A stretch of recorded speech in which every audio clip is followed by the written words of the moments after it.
Isaiah's appeal to the leaders, Isaiah chapter 28 verse 19 to Isaiah chapter 29 verse 12. Isaiah portrayed the impossibility of finding comfort or security without God. The bed is too short to stretch oneself on, and the covering too narrow to wrap oneself in. Like a too small bed, the ruler's plans were inadequate. Isaiah reminded the leaders that God's work had been evident throughout Israel's history, citing the defeat of the Philistines at Baal-perazim and the Canaanites at Gibeon. But this time, the strange work of God would be to fight against his own people. Isaiah also used a farming metaphor, outlining how a farmer plows, harrows, plants, and then harvests each crop by using the appropriate instruments. Likewise, God knows when to care for his people and when to judge or harvest them. Also, he knows the appropriate instrument to use so that the treatment will not be too harsh. In chastising his people, God would carefully preserve a remnant who feared him. Isaiah addressed Jerusalem as Ariel, a name that could mean lion or an altar heart.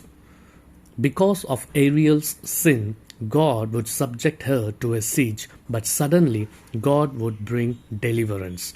Although Jerusalem's ruthless enemies attacked, they would be dispersed instantly when the Lord Almighty released thunder, earthquake, and fire. God himself would protect Ariel and scatter the enemy. But before this deliverance, the leaders lacked an understanding of God's message. They had closed their minds. Consequently, God closed their eyes. They were spiritually blind. God's plan for the future. Isaiah chapter 29 verse 13 to 24. The Lord said, "This people draw near with their mouth and honor me with their lips, while their hearts are far from me. Their legalistic worship was merely a performance prescribed by man-made rules."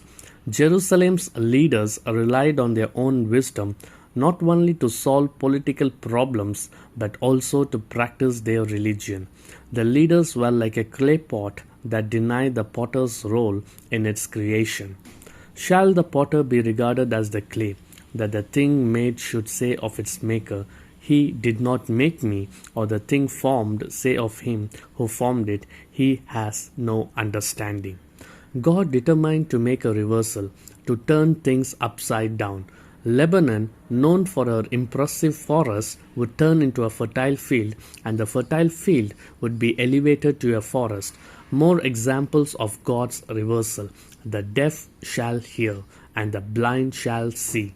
The needy and humble shall exult in the Holy One of Israel, while those who mocked God, perverted justice, and did evil would be destroyed.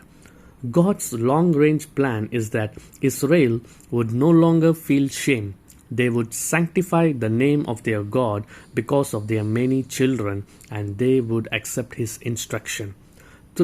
Through a faithful remnant, God's blessing would continue and true worship would be restored.